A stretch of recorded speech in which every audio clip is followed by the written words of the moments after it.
So I got my copy of The Lion's Roar today in the mail. Lion's Roar is a Buddhist magazine that focuses on Buddhism, meditation, mindful living. And the lead story this month is Buddha's Ultimate Discovery, How to Stop Struggling and Awaken to Your True Nature. So I thought, if that's what's in this magazine, I definitely want to read that, right? How to stop struggling and awaken to your true nature. And the interesting thing is, so I started reading an article in here, and the Buddha's greatest teaching, and I kind of wanted to check out whether I had this correct in terms of my own understanding of this. And so I looked at this article, and it said that what happened to the Buddha is he broke through the cocoon of luxury his family had built around him and woke up to the suffering of beings. His heart opened with compassion, and he saw that all the pleasure and wealth in the world does not protect us from old age, sickness, and death. Okay, that's consistent with my understanding. This realization ended the first stage of the Buddha's journey. He enjoyed a life of material success, and then he'd seen its ultimate futility. This is what I talk about in the class when I say the only value in the life that most people is living is its failure, is the recognition of its failure. That's what this is saying. This realization ended the first stage of the Buddha's journey. He'd enjoyed a life of material success, and then he'd seen its ultimate futility. So that's the first stage. I'm guessing that, like the Buddha, you too have realized that material success doesn't solve life's most important problems. Well, I wouldn't necessarily assume that that's the case. I still think there's people among us that are chasing the dollar. So like the Buddha, but anyway, let's assume that you have realized that for the sake of this process, right? I'm guessing that like the Buddha, you too have realized that material success doesn't solve life's most important problems. So like the Buddha, you've embarked on a spiritual quest for the meaning and happiness that materialism can never give us. This begins the second stage of the Buddha's journey and ours. We go from material struggle to spiritual struggle. Seeking an answer to the problem of suffering, the Buddha left his family's palace and went off into the forest, where he tried all the powerful spiritual methods of his day: yoga, concentration, tantra, asceticism, disciplined, dedicated, and courageous, and he became an outstanding practitioner. So that's not unlike what goes on today. Once you realize that material wealth is not going to solve the suffering that you're experiencing, that you then look to these disciplines, that got mentioned here, and you practice meditation, you practice yoga, But it wasn't working. This is what I was talking about in one of the other classes, that the inevitability of the process is one in which, once you realize this is worth your attention, once you realize this is valuable, once you realize this is important, once you realize that this is really the path to a real success in terms of being happy, satisfied, and peaceful, once you realize that, then you attempt to practice what will bring you to the realization. But it says here that the Buddha did that. He practiced very intense methods of removing himself from the ordinary way of living, of starving the physical body, of practicing meditation, yoga, tantric, all the things that were available to him that people were doing. He practiced all that stuff. And it says, but it wasn't working, just like it won't be working for you and I. Try as he might to deny, purify, change, improve, or transcend himself, his practice did not deliver an end to suffering. Sound familiar? Try as he might try as he might to deny, purify, change, improve, or transcend himself. Try as you might to deny, purify, change, improve, or transcend yourself. His practice did not deliver an end to suffering, and nor will those practices deliver an end to suffering for you or I. That might be your experience too. It is certainly mine. Practicing with some self-improving goal in mind, whether it's enlightenment, healing, becoming a great meditator, or just being a better person, we find that we're still suffering. And try as we might, it's extremely difficult to avoid tainting our practice with at least some goal orientation, right? Trying to get somewhere, goal orientation. Up to this stage, our journey has been similar to the Buddha's. We have seen the futility of material struggle and sought answers in spiritual practice. We're working hard in our struggle to achieve something spiritually, and although it may not be working that well, we haven't given up. But here, the Buddha did something we haven't yet. And this is what I've been harping on. And here the Buddha did something we haven't yet. The third part was he did give up. He did give up. This was the third and final stage of his journey to enlightenment. He stopped all struggling, both material and spiritual. He stopped self-indulgence of material struggle and the self-abnegation of spiritual struggle. He took a middle path of just being who he really was. Who he really was, who we all really are, was an awakened one, a Buddha. He didn't have to cultivate awakening. All he had to do was stop doing the things that obscured it, like trying to become something he wasn't. Does that sound familiar? Yeah. Yeah. So it did validate my understanding, because that is my understanding. And I think that third piece is critical, because most spiritual seekers get stuck in the second phase. Most spiritual teachers get stuck in the second phase. They get stuck in the phase of trying to become the awareness, trying to become the real self, trying to become what you actually are. And the reason that that happens, as I said here before, is because you're coming from having been a personality. The personality does not know how to do nothing. Personality cannot do nothing. It cannot do nothing. So once the thought arises in your mind that you are not enlightened, once the thought arises in your mind that you are not your true self, right? Then the next thing that comes up is, okay, what do I have to do? Right? What do I have to do? Sure. Yeah. That's the next thing that comes up. And it looks as clear as day. It looks obvious that this is the way this has got to go. There's something I have to do.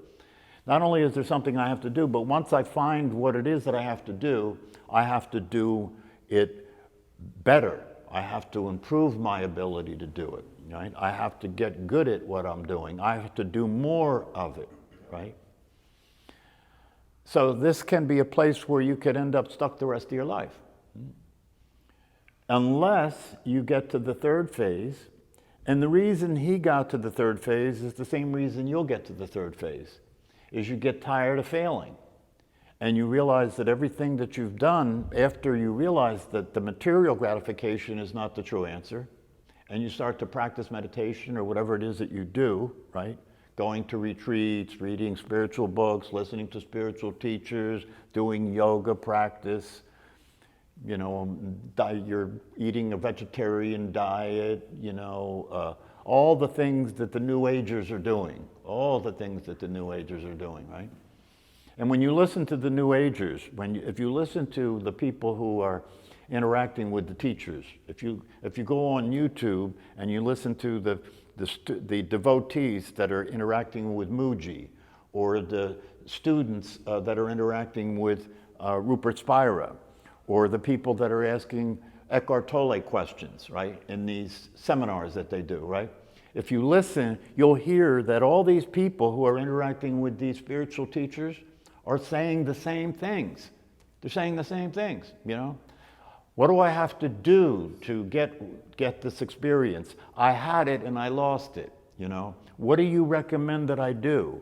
What am I missing, right? Can you give us some spiritual enlightened tips, you know, that could tell us how to succeed in this spiritual journey that we're on? I'm so frustrated. I can't stand it anymore. You know, how do I get to where you are? How do I get to this experience, right? And that has to run its course. And the thing about it is that it's the final throes of the personality. It's the desperation of the personality, right? And the reason it's the final throes and the desperation of the personality is because the personality wants to be enlightened. Now watch, the personality wants to be enlightened, but if you slow down and take a look at that, it can become possible to recognize that what is enlightenment? Enlightenment is the realization you're not the personality. So if the personality wants to become enlightened, and enlightenment is realizing you're not the personality, can you see that that's never going to happen? It can't happen. It just can't happen, right? And so what has to happen is, just like in the case of the Buddha, you know, he realized that, well, I know one thing, all the things that I've been doing that I thought would get me where I wanted to end up didn't work. I know that, and I've run out of things to do, right? I've run out of things to do. I almost killed myself by starving the body. That didn't get me anywhere, right? I practiced meditation, you know. I may have even had some spiritual experiences in the process of doing these practices, right? But I ended up landing back in the same old place again, back in the same old body, in the same old conditioned reality, right? So then what has to happen? Well, what has to happen is you have to give up, but the personality doesn't know how to give up. You know, the personality can't do nothing. The personality doesn't know how to give up. So what has to happen is that you have to give up on the personality giving up. You have to give up on the personality giving up. In other words, you complete the disidentification process by realizing as long as I consider myself a personality, which means as long as I think there's something I need to do, you know, to be what I already am, as long as that's the case, I can never succeed, right? So what I have to do is I have to detach myself from identifying myself as the personality. So I give up on the personality. I give up on being the personality, right?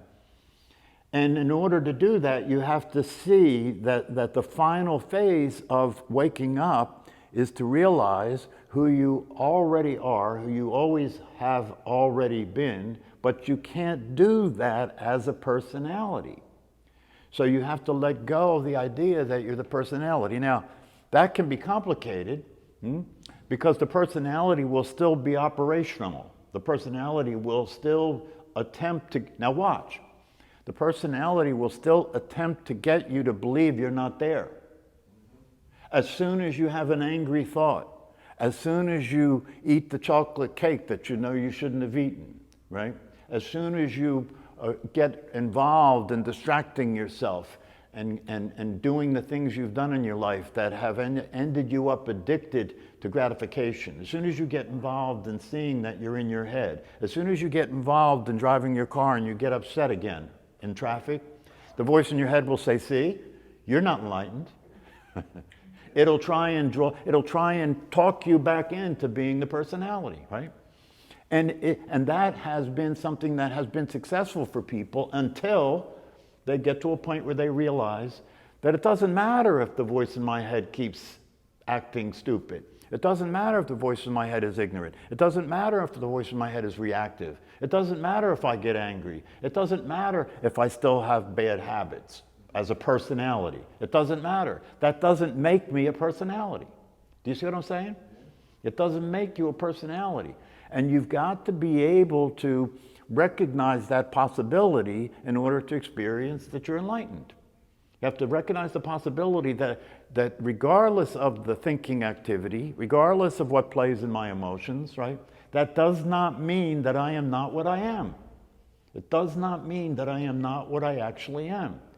And if I get that that's the case, the fact that I still have bad habits, or I get angry, or that I still have a psychological self, right, that I still have a conditioned reality, doesn't interfere with the fact that I'm enlightened. And once that's the case, then the post-enlightenment phase can be practiced. Then the post-enlightenment phase can be practiced. What's that mean? It means now that the thoughts that occur in my mind and the emotions that occur in my body and the sensations I experience and the condition I experience doesn't make me not what I am, doesn't make me not what I am. And now that I know that, as what I am, I can start paying attention to what is trying to make me not what I am, and stop engaging with it, stop being interested in it, stop thinking that I have to do anything about it. And by being present to it that way, by witnessing it that way, it dies a natural death.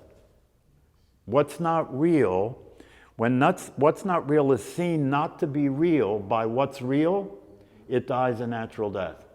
It dies a natural death, because now I'm looking at it, I'm not being it.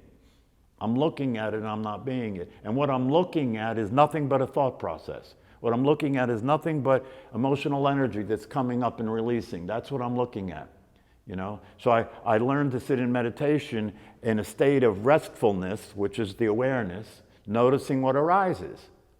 Just noticing what arises. But now I don't identify with it. I don't think I'm thinking. I don't think they're my emotions. I don't think this is my body. I'm just witnessing the whole thing happening. But I'm witnessing it happening now from a detached view of it. And because I'm witnessing it from a detached view of it, it doesn't have the same effect on me. I could have an angry thought and not be angry.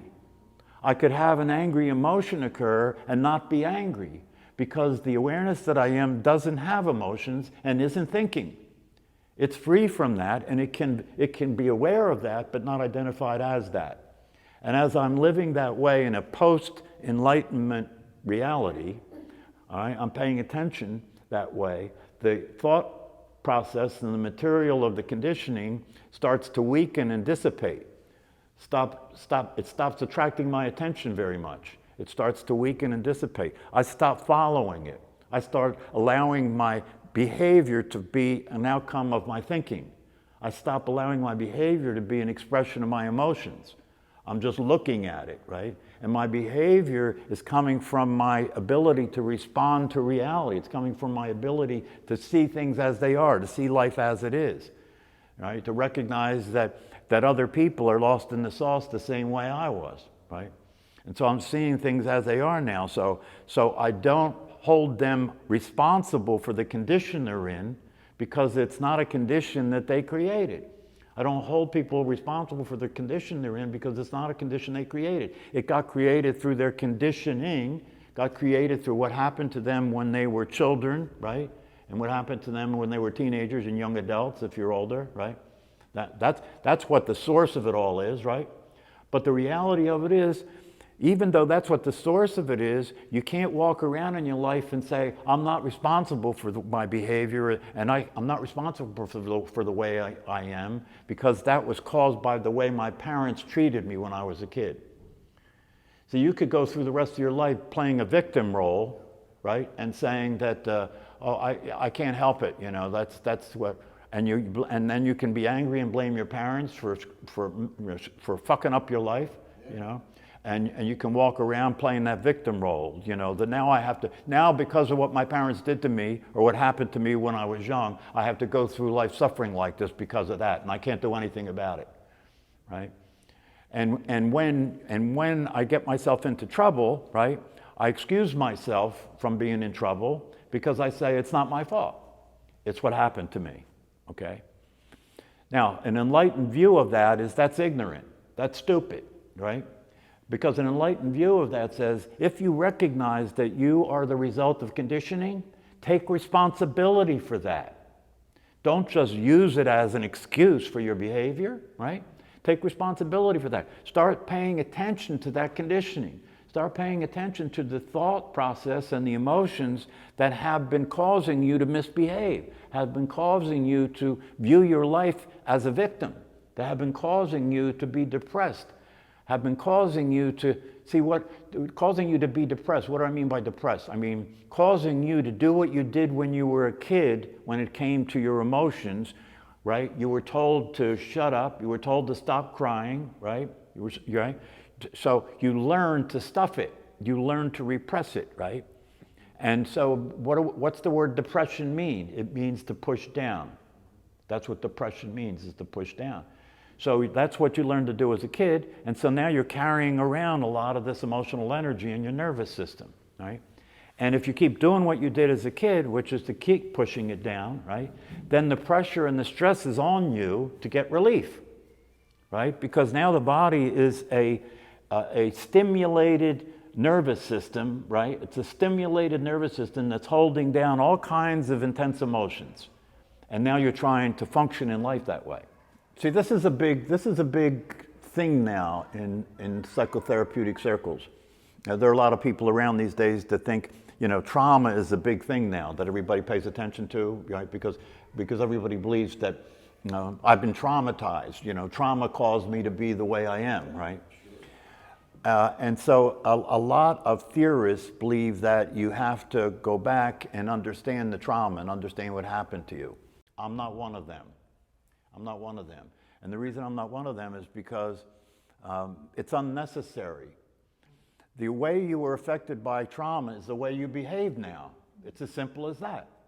You don't have to go back and find out exactly what did my parents do to me? What did they say to me? What happened? What were the circumstances that happened? Let me go back and remember that and recall that.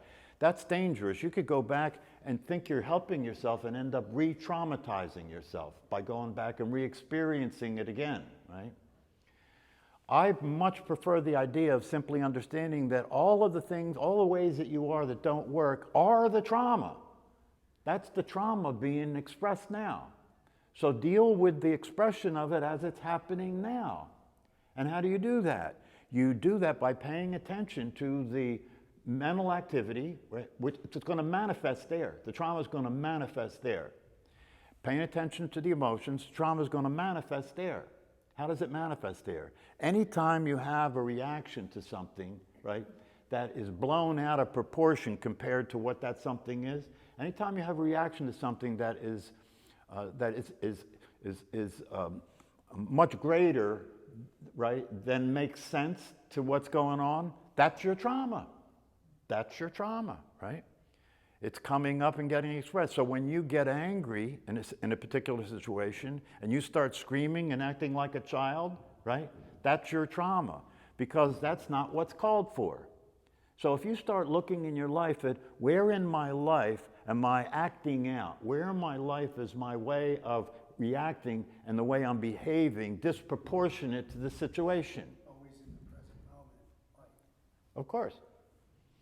That's what I mean by pay attention. Pay attention when? Now. Constantly paying attention, right? And paying attention with an intention to notice, right, when you go off the rails. That's when your trauma is being expressed. So when you go off the rails and your trauma is being expressed, how do you deal with it? You allow the energy of it emotionally to come up and get released. So you don't resist the emotions, right? You don't try and change them. You don't stuff them. You allow it to come up and get expressed and released.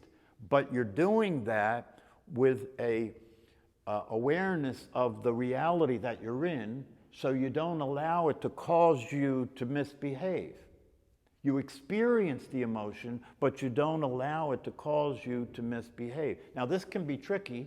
This can be tricky because one of the things about being awake and living your life is that it's a big mistake to think anytime that I'm angry, that's the trauma coming up, right? Anytime that I'm angry, that's the trauma coming up, and it's always inappropriate. Well, this is where it gets a little complicated because there are times in life when it's appropriate to be angry. There are times in life when it's appropriate to raise your voice. It's appropriate to say no. It's appropriate not to be willing to do what's going on because you're aware that it is inconsistent with the truth. You're aware that it's inconsistent with the way things work. So it's appropriate to do that. So in order to function in such a way where you're healing the trauma and being appropriate to life, you have to pay attention. You have to pay attention to what's going on.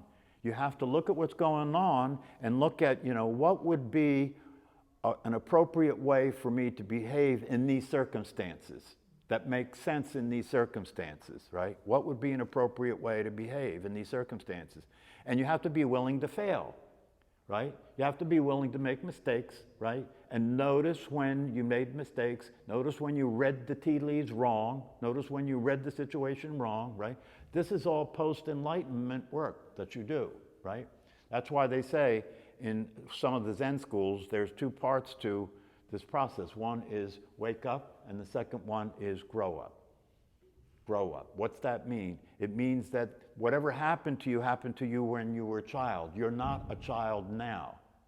So as an adult, how do you relate to what happened to you as a child? As a person who is awake, how do you relate to what happened to you as a child that comes up and plays in your mind and plays in your body and plays in your behavior? Well, it depends, because if the context of the group and if the work they're doing is given by an awakened being, AA was invented by a guy who realized the possibility while he was on LSD. Did you know that? Yeah. Yeah, you said that the 12 steps or whatever. Yeah, the 12-step program came after the guy who came up with the AA model envisioned it on an LSD trip when he was in an expanded state of consciousness. Right? So once you have that model, yeah, it may be true that everybody that is practicing that model may be in the same condition, right? But they're all practicing the model together, and they have leadership within the organization that's farther down the road that leads meetings and so forth, and they have a structure that's proven to work, okay? The same thing is true with spiritual communities, right?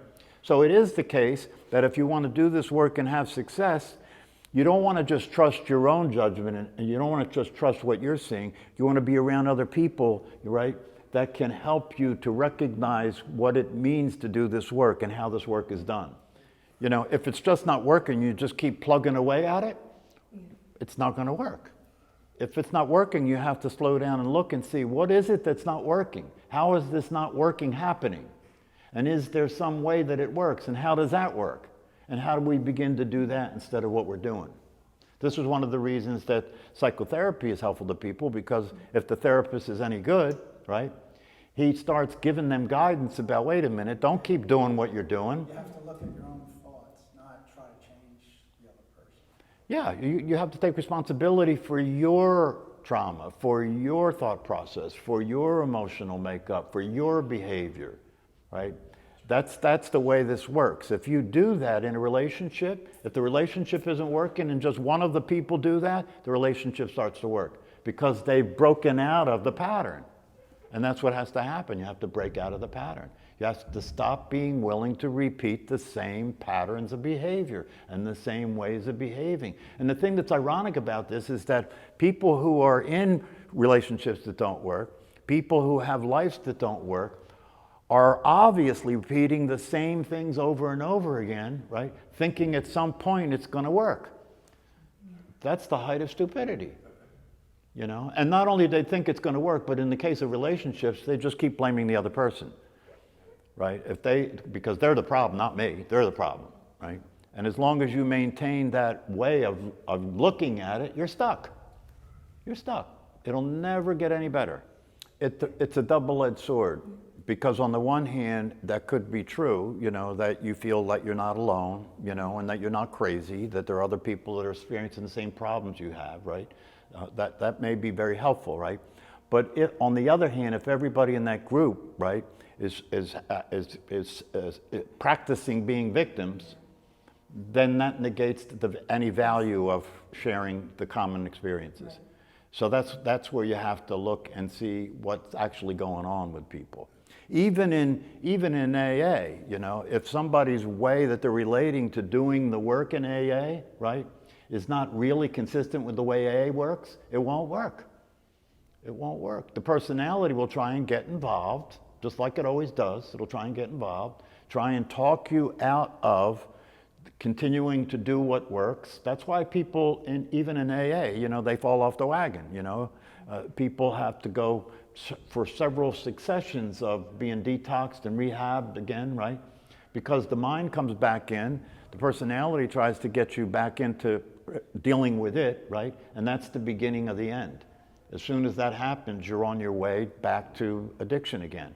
And don't forget, the addiction that I'm talking about is not alcohol or drugs. The addiction I'm talking about is any repetitive pattern of behavior that has negative life consequences. Any pattern of negative, or any pattern of behavior that has negative life consequences. If you apply that as a definition for addiction, that gives you a better lens to see what addiction really is, right? Because any pattern of behavior that results in negative life consequences, well, thinking fits that, doesn't it?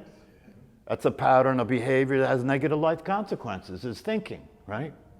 So any pattern of behavior, it doesn't have to be drugs, it doesn't have to be alcohol, it can be exercise, it can be video games, it can be pornography, you know, it can be anything that people get involved in and use it to escape from the discomfort they're experiencing when they're with themselves, Well, there are a lot of therapists that need therapists. It's a very fragile process, and it could easily blow up. Could easily blow up. If the person that you're trying to help feels like that you're making them wrong and you're judging them, you know, and it'll never work. They'll dig in. They'll dig in. So it's a very touchy thing. It's a very touchy thing. And no matter what you do, no matter what the approach is, the person has to realize the need to take responsibility for themselves before anything can actually happen. If that can happen through intervention, fine. But I wouldn't assume that it can. I would not assume that it can. So you really have to be careful about that. That can turn into you could traumatize somebody when you think you're helping them. Yeah, I feel like you're absolutely. Yeah, you have to be very careful about that. It says the truth is the truth. The way things work is the way things work. You know, you can see it for yourself and then you'll see it everywhere.